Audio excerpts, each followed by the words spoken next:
Hi, my name is Chris Null, and I'm doing my computational thinking final project on the energy dataset.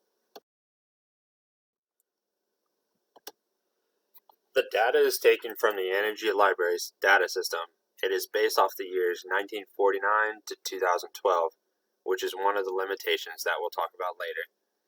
It compares the energy consumed in America versus the energy produced in America, and the majority of this data comes from the Federal Energy Regulatory Commission.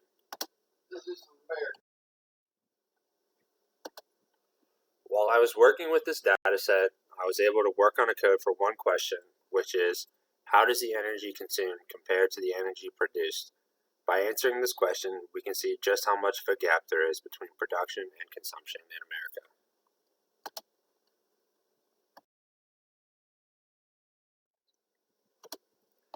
My data was organized into one dictionary with many lists, such as data, consumption, total, and production.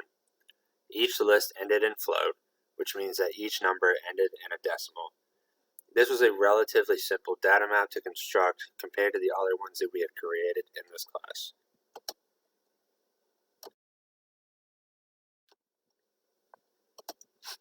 Limitations for this data set were simple.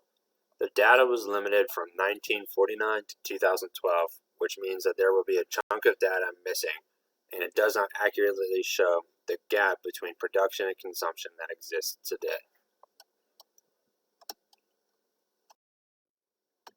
My first visualization shows how the gap between production and consumption is shrinking, but both are increasing steadily. Consumption is slowing down, primarily because of environmental movements to use cleaner energy or use more energy efficient appliances.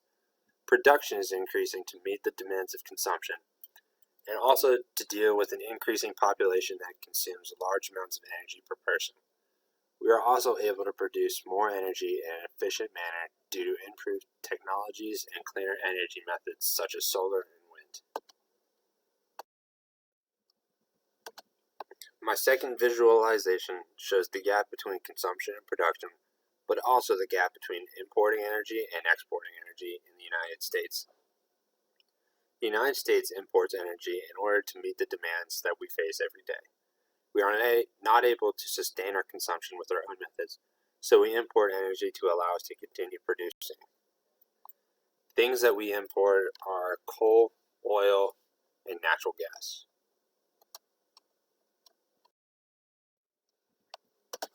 The third visualization shows the increasing amount of imports we have for energy and the slowly increasing amount of exports we have for energy.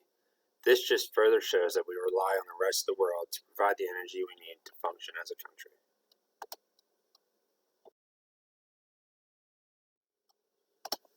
This data that I have shown has a huge impact on society. The consumers and producers of energy are the biggest, since they're the ones that are directly impacted by this. Consumers are impacted because if they continue to consume energy at the rate that they are going, there will most likely be power outages and rolling blackouts due to the inability to meet the demands by power companies. Without power and energy, Americans would not be able to do the majority of the activities that go on in their lives, such as using their appliances and charging their cell phones. Air conditioning and heating would also work, which would be dangerous in certain areas. The producers of energy would also be affected by this because they would lose money if they can't meet the demands. There's also pressure to perform because if they aren't prepared to meet the demands, their equipment could break from overuse and overstress, and they wouldn't have enough resources to continue producing energy. Companies that provide resources such as coal and oil will be able to raise their prices because they know the companies need their resources, and with increased demand comes increased prices. Countries that export energy would have to pick up the slack and produce more energy to export to other countries. With increased consumption comes increased pollution, which means the environmental agencies, such as the EPA, have more regulations. They put in place things such as emissions reduction plan to help reduce the CO2 output in the United States.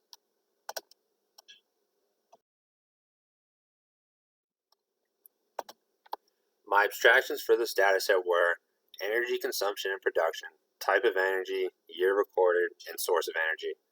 Energy consumption was used because this is where the majority of the data came from. Type of energy was used because some sources produce more energy than others. Year recorded was used because certain years had higher consumption and production than others. Source of energy was used because it is either imported or exported. Conclusions for this presentation are the visualizations show the data very well. With the data presented, I was able to answer my question because we see that production is outpaced by consumption. We can also see through visualizations that in order to meet demand, energy has to be imported from other countries.